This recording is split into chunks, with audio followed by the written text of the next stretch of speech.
Hello Animorphs fans and welcome back to the Animorphs universe. Today we're doing another top 5 best worst moments and the cycle continues. We're now doing a worst moments because last time we did Visithory's Esplin's best moments and now we're doing a worst moments and we span the wheel and it's Jake, big leader Jake. What are his worst moments of the Animorphs series?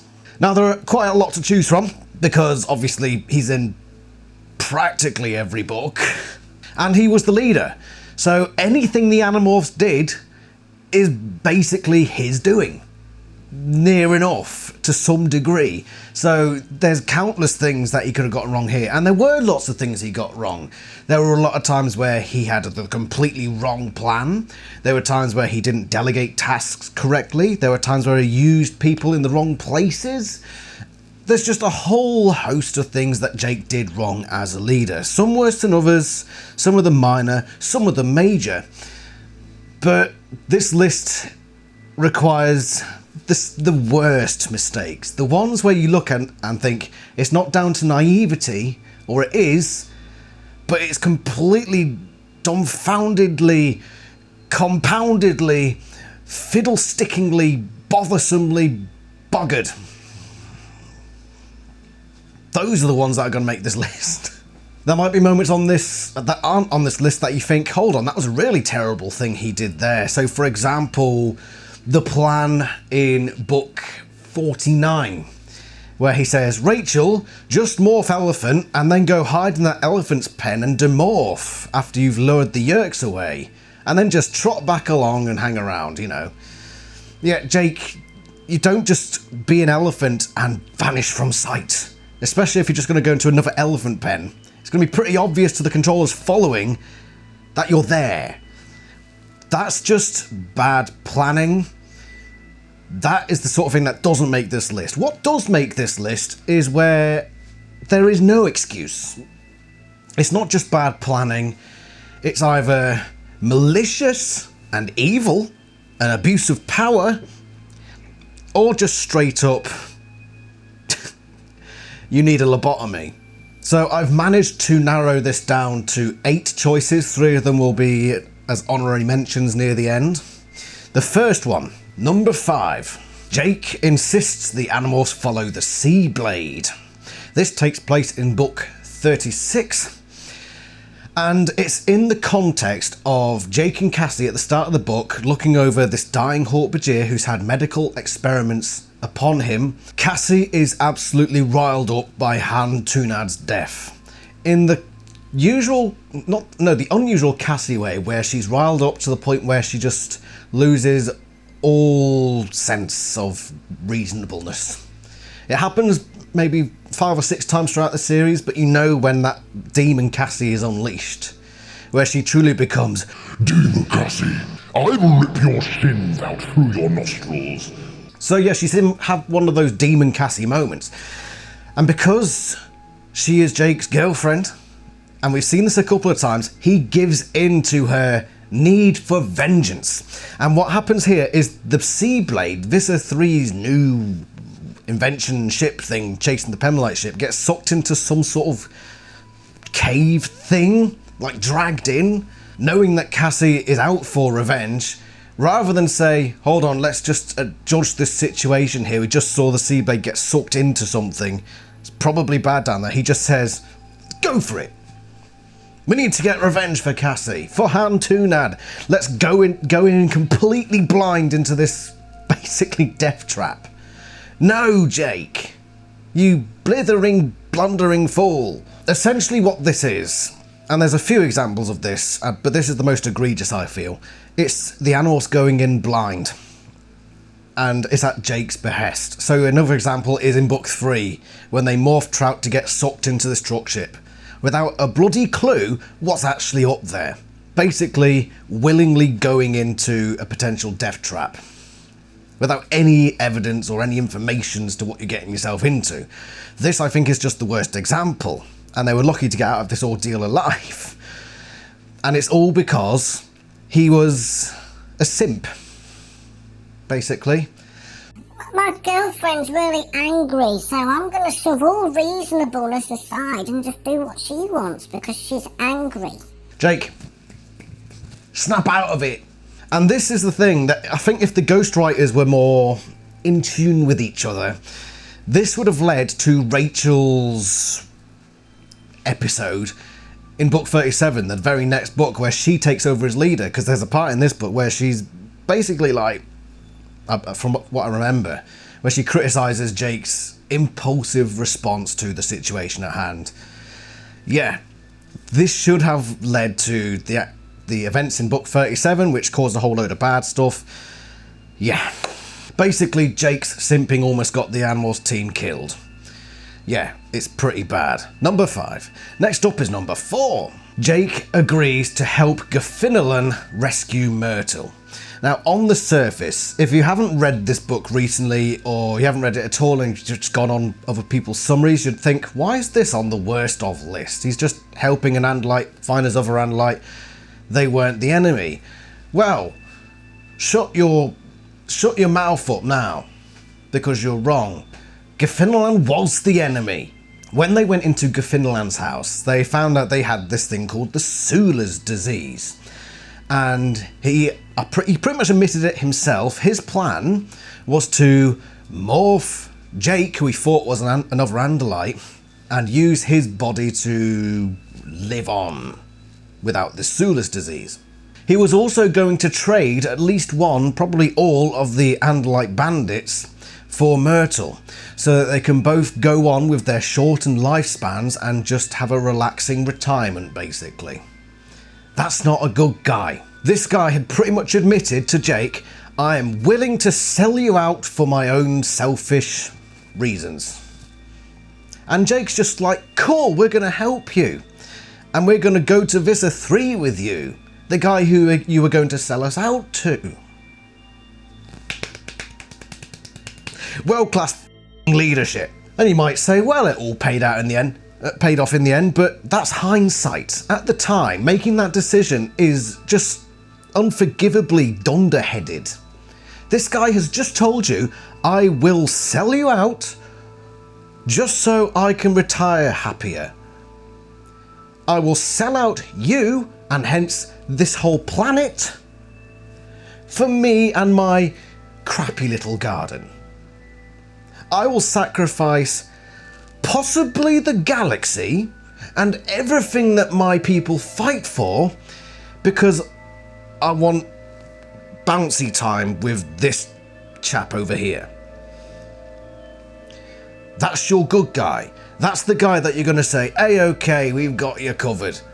No, Jake, you tell him to and you give him a kick in the bollocks for good measure. Put it this way, in the final battle, if it ever got to the point where Ginan suddenly got caught in a difficult situation, cornered by Visa 3, what's going to happen? Is he going to say, no, I defy you? Or is he going to go, they see them there, have them. Take them, I'll go, bye.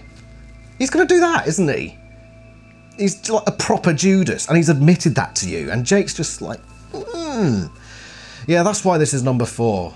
I'll do it for you, Jake. Ginan, out of it.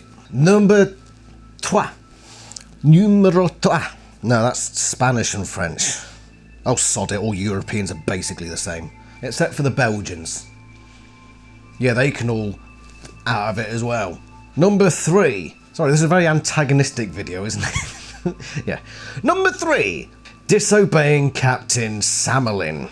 This one, you might say, as much as you did in the last one, why is this on the list? Because Samlin was a bad man. He wasn't a man, he was an Andalite. He was a badalite. Again, this is very much like 4. It's all down to, well, in hindsight it worked out. But if you actually, in the moment, look at the decision that Jake's made, you say, why have you done that? So, in the same way, you've got murderer John over here. He's got his kitchen knife and he's thinking, right, I'm going to go to the schoolyard and slice kids' throats off. You know, do that. And he's on his way off to the park and he comes across a Chainsaw Mike over here, who's come and said, I'm gonna slice all these babies in half over here. And murderer John, or whatever he's called, comes up and says, hold on a minute, stab, stab, stab. Now there's going to be no babies sawn in half over here. He did a good thing. But in the moment he was making the decisions of what he was going to do in that day, you'd say, your decision making was questionable. Yeah, you killed the guy who was going to slice the babies in half, but the whole reason that happened is because you decided to go out and murder a bunch of school kids. So, yeah, in hindsight, you made the right call, but not at the moment, not when you made it. It's an exaggerated example, I think you'll agree, but I think it gets the point across. This is one of those examples where it turned out to be a good thing that Jake and his team decided to disobey Captain Samlin aboard the Askelin, which is the Andalite assault ship heading towards planet Lyra. So what happens is the Animorphs are sucked suddenly into zero space, and they're dying in zero space. But the Askelin comes along and picks them out of zero space and puts them in a sick bay. And Captain Samlin, who's in charge of this vessel, says, I don't know what these creatures are, because he doesn't even know they're humans. I don't know what they are, just they need to stay in the sick bay until we've got the situation under control, because they're going into a war. They're going into a battle. The last thing they want is like a bunch of unknowns just prancing around the ship. No. So Captain Samlin does the completely reasonable thing of saying to the Animorphs, just stay put. Just stay in there until we know what is going on, because we're actually entering a war zone right now. This is, we can assume, a prince, or maybe a war prince, of the Andalite military, who the Animorphs at this stage of the series see as the ultimate good guys who are going to come to Earth and save their skins. So what do the Animorphs do, having been rescued from the depths of zero space and plonked into sickbay to recover, in the presence of the military that they rely so heavily upon to save their planet? What does Jake and the Animorphs do? Disobey his easy orders, yes. Instead of sitting there patiently and awaiting further instruction, they go and spy on the bridge of the ship. They go on deliberately onto Captain Samlin's back to spy on him. In hindsight, it worked because Samlin turned out to be a traitor, and they were there to distract him so he could be defeated. But the initial intention of, yeah, these people who have saved us, who have done us a really big favour by stopping us dying, who have allowed us to recover, who are now going into battle, a serious battle on another planet, who then might come and save us and save our planet. You know what we should do? We should say, screw your... Get out of it with your orders. And what makes this worse? Fast forward to the David trilogy.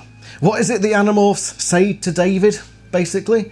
We saved you, so you've got to follow our orders, else you're out of line. Because they stopped him from getting infested by the Yeerks, and the Animorphs basically do say to him, we saved you, you need to be more grateful. Why are you disobeying our orders? Why are you doing your own thing?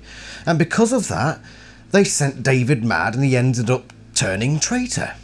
Did they learn nothing from... Well, no, they didn't learn anything from... What did they learn from Book 18? Basically, David did exactly the same thing that the Animorphs did 2 books before. 2 books before! And not even worse, the Andalites at this stage are experienced. They know how leadership works. To summarise, Samlin saves the Animorphs, stops them from being killed, and the Animorphs, rather than being patient, immediately disobey his orders and essentially betray him. 2 books later, what happens? David is saved by the Animorphs, he's given instructions, but he disobeys and basically turns traitor. But the Animorphs are like, what could possibly make him do this action? It is one of the worst things the Animorphs ever did. And of course, who's in charge of the Animorphs? Jake is in charge of the Animorphs. Hence why it's one of his worst moments of the series. It does remind me, go back to my Annie theory on David and how he was always destined to be evil. I did say some parts about how David basically did exactly the same thing that the Animorphs did before, and yet they're punishing him for the things that they themselves have done. This is probably the biggest example, and I didn't include it in that video, so add it onto that as basically an addendum. Number 2. These top 2 were the first 2 on my list. I thought, right, 1 and 2 are certs. They're in the top 2. The rest of them, it was down to, you know, figuring out what was worse in my head. These 2, yeah, no question, top 2 material. So what is number 2? Flushing the pool ship.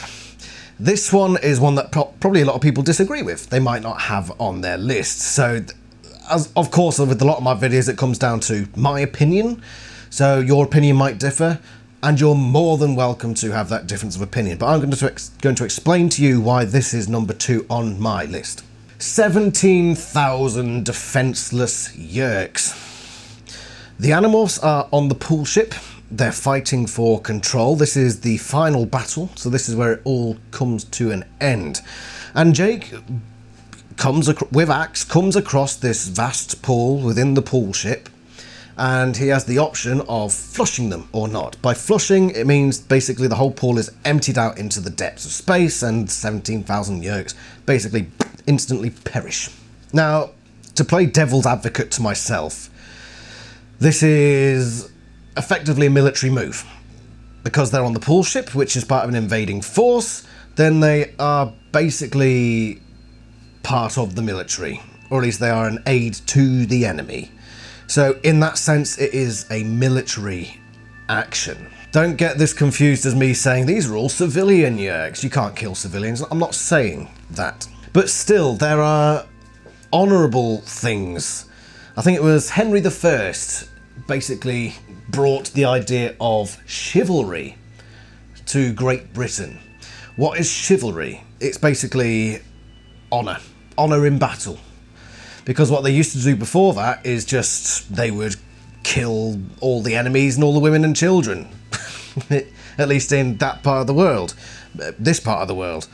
We have more history than you Americans. I understand that you don't think the world started before the 1600s, but it did. It did. Basically, I do believe it was Henry I Beauclerk who came along and basically introduced this idea of chivalry, of mercy to your opponents, and the right ways of going about battle. And from that period, it progressed, and you get to the part where, for example, you shouldn't shoot your enemy in the back, you shouldn't kill somebody in their sleep. And why do we have these standards?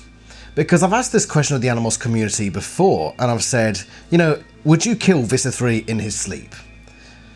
And stuff along those lines. I have actually asked the audience that before, and it was quite fairly split. It was a long time ago, but I reckon it was sort of like 50-50. There were a bunch of people that are like me, and I believe I'm in the Cassie side of things here rather than the Marco side, because the Marco side is basically, sod it, I'm going to kill that person if we travel back in time and he's an infant in a cot, I'm going to punch him right in the gabber. Cassie, on the other hand, is more chivalrous than Marco, and I believe I wouldn't shoot an enemy in the back unless it was extreme circumstances, like go back to the Chainsaw Mike and he's just about to cut into a freshly laid baby. If I had a gun, I would do it. I would do it. I'd say, right, it's a point of principle, isn't it? And this is the whole why Animorphs is so good, because it offers you these grey areas. And as much as I say, I wouldn't shoot someone in the back, there are certain situations, like Chainsaw Mike's situation, where I would abandon that particular principle, because the result of obeying my principle is worse than the result of me not obeying my principle, especially when it's the life of innocent person or innocent people. But there are those lines, and Jake, for me, crossed a line. So here's my standard, here's his standard, and there's the line. He crossed it. 17,000 defenseless Yeerks. It's a big old number. And not only were they defenseless in literal sense of in the moment they are defenseless, but also they were defenseless looking forward. Do the Yeerks on this pool ship where this final battle is taking place have 17,000 hopes that they can just funnel into this Yeerk pool complex and get them ready for battle in this specific battle? No. Those Yeerks for the duration of this battle are useless. They cannot be brought into this battle. So as much as they were defenseless in that moment, they were also defenseless for the duration of that battle. They were not in action. To play devil's advocate to myself again, you'd say, well, if the Animorphs lost the war or there was a stalemate, then those 17,000 Yeerks could have gone down and infested other people, and this is now open warfare, so they'd do it much quicker. The argument here for me is, if the Animorphs lose this battle, then humanity is screwed anyway. 17,000 Yeerks there, it ain't gonna make much difference, because there are a lot of Yeerks. A lot of Yeerks. I can't remember where the quote was, but there was something, there was definitely like several million Horbagier still popping around. I can't remember the book exactly, and it might have been retconned later down the line, but I'm pretty certain that 17,000 Yeerks isn't a great deal in the grand scheme of things. It's not like you're wiping out their army, it's like a battalion for the Yeerks. Just to cut it short now, because I will go into I'll probably end up doing another video on this someday, just going over it. Just to put it into context for me, 17,000 defenseless Yeerks is beyond the line for me. And that's why it has to be in the top 2 of my list, because as much as the other stuff behind it is bad, killing what I would consider 17,000 in cold blood, effectively murder, is pretty bad. And it was Jake's call. Hence why it's number 2 on this list. Some of you will disagree with me, and I would love to have that discussion with you in the comments. Yeah, tell me why you think I'm wrong, and I will eventually get to your comments and talk to you about it. So before we hit number 1, let's go over the honourable mentions. These 3 were close to make it on the list, some closer than others, but the first one, for example, is allowing Cassie the blue box, just to control it. In the end, that didn't necessarily matter, because them losing the blue box to Tom wasn't while it was in Cassie's possession, it was when they were using it, so it can't be tied directly to her having possession of the blue box. But the mere fact that in book 19, Cassie proved to Jake and the other Animorphs that she is willing to negotiate with the enemy without the permission of the other Animorphs. She's willing to do that, and to potentially give away her secrets should have stopped her from ever being in control of any sort of technology. And yet, because Jake, as we've discovered earlier, is a bit of a simp when it comes to Cassie, he just lets her have it, because he still trusts her. As much as you can still trust her to a certain degree, and she can be part of the team, you've got to say to her, you've proven that you shouldn't be in control of any bits of technology, or whatever. So, no. Love you and all, but you ain't having that blue box. But no, Jake says you can keep it, and she kept it in a freaking freezer. I mean, come on now. Leaving in book 37 and not properly punishing Rachel at the end of that book. So, I mean, 37 was a catastrophe from start to finish, as we all well and truly know. But it was all because Jake couldn't be bothered to leave a post-it note, basically. He left for a few days, and the Animorphs just thought, you know, Jake hasn't given us any orders, let's just bugger about. Let's just bugger it all. Why not? Rachel, you can be in charge. Let's fly a plane into a building. That's basically book 37. And that's because Jake didn't leave an order or a phone number for them to call in case something went horribly wrong. And then when all is said and done, and Rachel's led to the death of somebody and almost killed all the Animorphs, what does he say at the end of it all? You did a good job, Rachel. In fact, where are you? There you are. I'll get on the floor. In fact, I'm going to put this little Honda Jazz on top of you. You can sit there with the Honda Jazz on top of you. And then you can go back on the floor. So, yeah, where was I? Oh, yeah, the next honourable mention. Torturing Chapman for personal reasons. Jake is trying to save his father and potentially his brother, but it might lead to the death of his brother. And in order to do so, he needs to provide a distraction for the Yeerks. So his way of providing a distraction is to torture somebody. As you do. I mean, can you think of nothing else?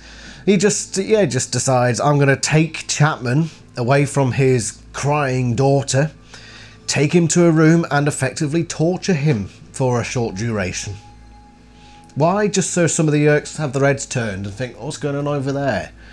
Why can't you do something like, I don't know, do what Rachel did in book 37 and just basically run amok in one of their stores or whatever? Just do something like that, I don't know. Throw a box of oatmeal into the frickin' Yeerk pool. That'll distract the buggers. But no, he decides, oh, we need to torture. That's how we're going to do it. Meanwhile, Cassie's in the background. Yes, my evil plan comes to fruition. She had this planned all along, Demon Cassie. Why did he do it? For selfish reasons, effectively. But it's not as bad as other stuff on that list, so hence why it's only an honourable mention. What is number 1? It should be the number 1 on everybody's list, or at least in the top 3. It should be, and if it's not, I'm disappointed in you. Number 1, the mishandling of David. It's obvious. The complete buggering up of the David situation. And we've talked about it just a little bit before. And it's a prime example of how he's mishandled David. But that whole saga, the whole David saga, is just Jake going through a very necessary learning curve. But he made some bloody stupid decisions along the way. Firstly, why not give David to the Chi? Why not? They are there. You do it later in the series with Marco's father, Peter. You just say, right, Chi, there you go, you can have him. And he was dandy, wasn't he? He was absolutely fine. But apparently they just had what Chi? There's no such thing as Chi. They had that sort of moment because they just, not a mention. Not a mention. And then he starts chastising David for things that the Animorphs themselves have clearly done before. Like the Samlin thing we covered earlier. And Jake is just being so stubborn, so hard-headed, and so goddamn precious. And by extension, the rest of the team are, and he lets them get away with some rubbish and all. He just lets it all fly by until the point where it's past the point of no return, and David turns traitor. And if Jake had just sorted it out, just done something, perhaps that would never have happened. But at the same time, I do think it's canon that David was always destined to be evil, but that doesn't excuse Jake's behaviour, because he must have been able to control it better. Send him to the Chi. Allow him to just go live somewhere. You've done similar things yourself. If he wants to go spend a night in a motel, fair enough. Just put frickin' something there to make sure he doesn't get caught or whatever. Tell Marco to zip it, and if he doesn't, whack him in the shins. Because Marco was an antagonistic little dipstick to David throughout, and for basically no reason at all. Jake, slap him across the back of the head, but he doesn't, he just lets him crack on with it basically. That's my number 1, and I'm sure it must be on at least most of your lists. Jake just not being in control of the David situation, which allowed this awful chain of events that ultimately probably led to them winning the war. But again, we're going back to the Chainsaw Mike example there. In hindsight, it was necessary, and it was that big learning curve for Jake, but by God did he sod it up. And that's why it's number 1 on this list. Anyway, let me know what your top 5 moments, worst moments for Jake are. They probably do differ to mine, but I'm sure we might see some overlap. I'll be interested to see your opinions. Next time we're going to be doing a top 5 best moments of character, insert character here. I'll spin the wheel at some point, so expect that video in the near future. Thank you very much for watching. Please do subscribe if you haven't already. Become a member. You'll get to see that episode earlier than anybody else. Thank you very much for watching. I'll see you somewhere else in the Animorphs universe. Ta-ra.